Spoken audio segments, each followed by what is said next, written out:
Hey everybody, it's Julie. Happy holidays. Today is day 12 of the Essentials by Ellen 2020. 12 days of Christmas tags. And I got day 12, so I figured you deserved 12 tags. And here's how I'm going to pump those out. They're going to be foiled. And to start with, I grabbed, of course, 12 Days of Christmas felt ornament dies. So I grabbed those and I laid out the entire set except for a few small bits that I didn't think I would necessarily need for this project. And I cut all my 110-pound Nino Solar White into half sheets. So these are 5.5 inches by 8.5 inches. And then I'm going to lay all the dies out onto these sheets of cardstock and get them prepped. So I've got them all spread out nicely, and I'm taking some press and seal. I'm just going to put that over the top, and this is going to anchor those shapes where they need to be on that piece of cardstock. So I'm just kind of smoothing that down and making sure that everything is anchored where it needs to be. And the great thing about press and seal is that you can remove it later on. So it's not a permanent adhesive. This is temporary, but it is pretty strong.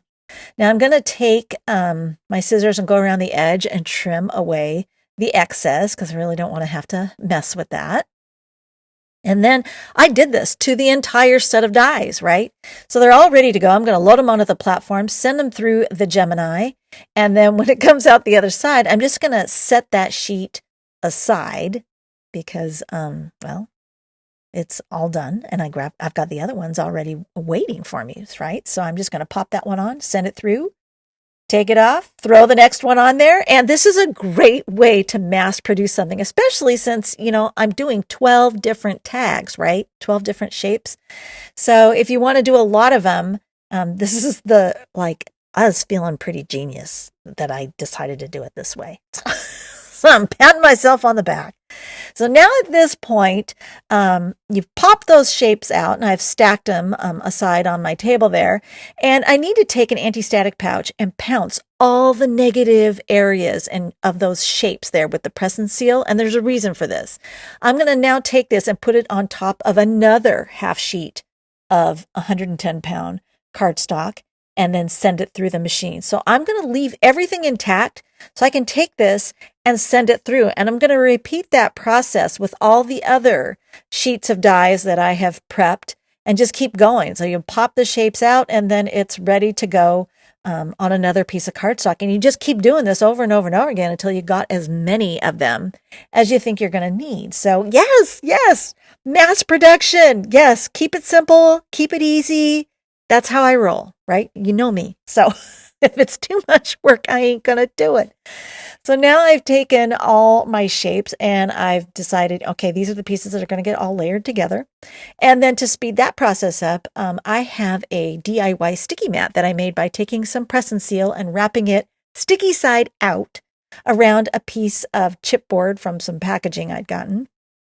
And then I'm using those 3D thin they're by Scrapbook Adhesives. They're these really thin foam mounting squares. And I love these things because they're already pre-cut. So you don't have to mess with cutting them down to size unless they're really, really tiny shapes that you're trying to 3D mount. So you might trim one or two of those down. But for the most part, you're just popping those off the sheet, popping them onto the die cut pieces, and then slapping them together. And I took a piece of foil for the milk jug and die cut that foil cardstock to fit behind where I had die cut milk out of the center of that bottle, because then it looks like those letters were letterpress foiled onto the milk jug. Once you have all of these shapes glued together, layered together, they're all dimensionally sound there. I'm going to set them aside, and then I wanted to demonstrate how to use this glue pen. This is called the Sakura Quickie Glue Pen, and I love it. It's one of my most frequently used tools. Anytime I see them, I buy two at a time because I never want to run out of this glue pen. So what I'm going to do is take the ball tip of this glue pen and press it against the paper surface until I see the glue flowing out of it and kind of puddling up. And then I'm going to glide the ball tip across the surface. And you can draw anything you want. You can use your handwriting, whatever. But the thing I wanted to mention is it's really important that you don't just press this pen so hard into the paper surface, because if you press it really hard, you're really not going to get that nice bead of glue. You're just going to get something that's kind of raggedy looking. And you'll know what I mean if you get one of these pens and you try, you'll know exactly what I mean. And as you move that pen across the surface, you want to make sure that the ball inside that ball pen is actually rolling and dispensing the glue and letting it flow out. So you'll know when you get this nice, smooth, flowing line of glue that you're doing it right. And when it looks sketchy and rough and sporadic, you're pressing probably too hard. You can back it up and go back over without lifting the pen up. You can come back over an area when it's dry and add more. But I'm trying to do it right the first time so I don't have to come back and do it again. That doesn't mean you can't. Just I prefer do it once. Do it right, do it once, and you're done. So I'm going a little bit slowly as I'm drawing the details on my swan here. I'm going to give him some feathers there down underneath his neck and his chest area. And I'm also going to add a little bit of detail to the edges of the water that the swan is swimming in. But anyway, this glue is going to go on blue. It will dry clear. And right now it looks fairly glossy and wet. But as it dries, it will become tacky. And this is why you need to use this kind of glue for spot foiling, which is what we're going to be doing. We're going to be spot foiling. And as you're working on these shapes, you just want to set them aside, lift them off your sticky sheet here, and set them aside onto your work surface where they can dry flat and rest undisturbed. And because this glue dries tacky, you want to make sure that you're not dragging the sleeve of your sweater across into it. Or if you got any cats, if y'all got cats, man, make sure the cats are not in the craft room when you're doing this, because if they want to sit on your desk or sit on your project while you're working, it's going to ruin that glue. I'm telling you.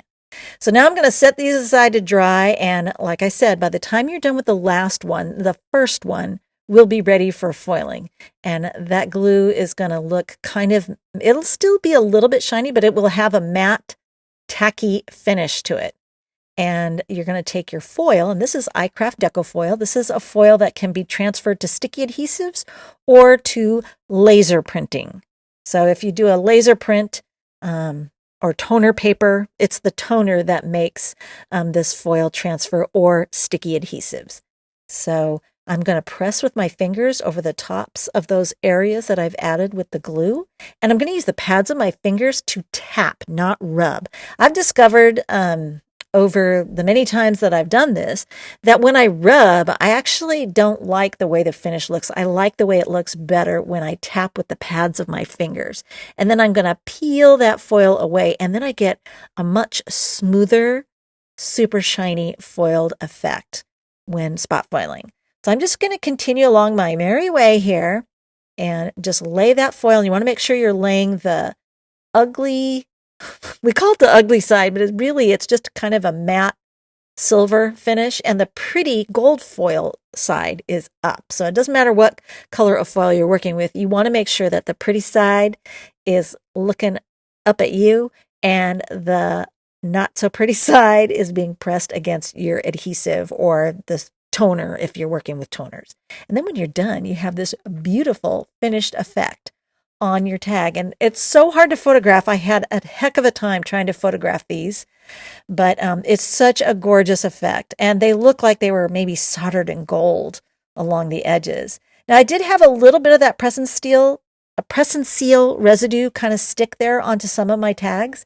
So I just took an X-Acto knife and I scraped away those bits of excess foil that were where I didn't want them. And I used my adhesive eraser to further remove it. And then it just looks completely blemish free. And there you have a gorgeous set of white and gold foiled 12 days of Christmas tags. And I hope this inspires you and that you're having a wonderful crafty holiday season. Thanks for watching.